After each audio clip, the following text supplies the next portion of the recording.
नमस्कार, जय श्री राम। दोस्तों, स्वागत है आपका इन्वेस्टर शाला में। आज 6 सितंबर 2025 life insurance company ICICI prudential की तरफ से लेटेस्ट मीडिया अनाउंसमेंट, आइए उसको स्टडी किया जाए। दोस्तों, जैसे कि हम जानते हैं, लेटेस्ट जीएसटी रेट्स में जो रिडक्शन हुआ उसमें सभी health and life insurance policies को जीएसटी फ्री कर दिया गया है, जिन पर ऑलरेडी एग्जिस्ट 18% का जीएसटी चार्ज किया जाता था गवर्नमेंट की तरफ से। उन सभी पर से with effect from 22 September GST rates will be zero. तो उसी के रिगार्डिंग कंपनी की announcement. We welcome this landmark reform aimed at making life insurance affordable and accessible to a wider section of society. We believe that the customer-centric reform will boost life insurance growth and deepen insurance penetration of our country. तो एक स्वागत योग्य सराहनीय step है government का। वही चीज़ ऐसे ICICI prudential company भी बता रही है। We believe that the improved affordability and accessibility of life insurance policies is expected to increase demand and value accretive for the company. We expect an important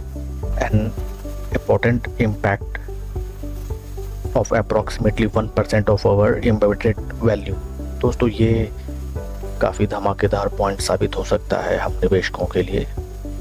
company का मानना है कि ये जितने भी टैक्स रिफॉर्म्स किए गए और जीएसटी रेट्स कम किए गए हैं, उससे कंपनी की एम्बेडेड वैल्यू में नियर अबाउट 1% इंक्रीमेंट देखने के लिए मिल सकता है। दोस्तों, जैसा कि हम जानते हैं, इंश्योरेंस कंपनी का वैल्यूएशन एम्बेडेड वैल्यू के बेस्ड पे ही किया जाता है, not on based on PE और other factors.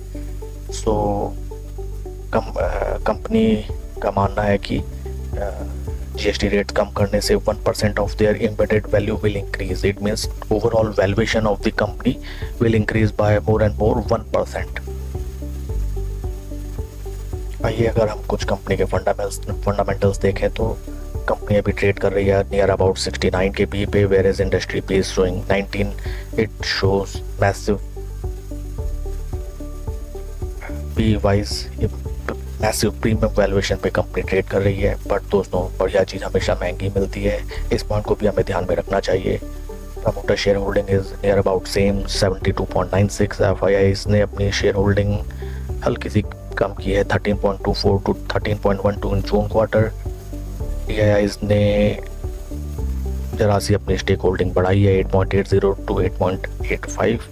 Non institution like mutual funds like other banking companies, they have increased their shareholding from 4.95 to 5.07%। And अपन जैसे रिटेल शेयर होल्डर्स जो कि पहले 3,30,000 थे, वे बढ़ के हो गए 3,41,000। कुछ टेक्निकल्स अगर हम देखें, right now current RSI is almost constant and RS55 is also constant. तो एक ये ब्रेक इवन के मुहाने पे शेयर खड़ा है, ये कहना कोई गलत नहीं होगा। अगर हम चार्ट पैटर्न देखें, this is daily time frame, ये रेजिस्टेंस लेवल है और ये support level. Right now stock अपने तीनों इंपॉर्टेंट मूविंग एवरेजेस के नीचे ट्रेड कर रहा है, दैट इज 200, 50 एंड 20।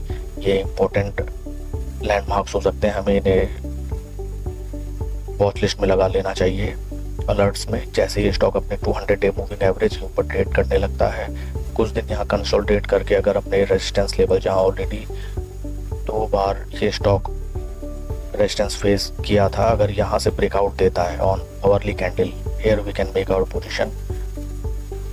अगर ये स्टॉक यहाँ से काफ़ी तेज चलता है तो फिर हमें थोड़ा सा रिट्रेस का इंतजार करना चाहिए, और 20 और 50 मूविंग डे एवरेज पे अगर नियर अबाउट हमें मिलता है तो हम अपनी पोजीशन बना सकते हैं। So friends, round figure need to keep in mind is rupees 635 के ऊपर ये स्टॉक अगर चलने लगता है तो there could be a good position to make in it good situation. Stock के रिगार्डिंग अगर दोस्तों आपकी कोई क्वेरीज या questions, do let me know in comment section. कोई भी इन्वेस्टमेंट डिसीजन लेने से पहले अपने फाइनेंशियल एडवाइज़र की सलाह आप जरूर ले लें। Thank you friends.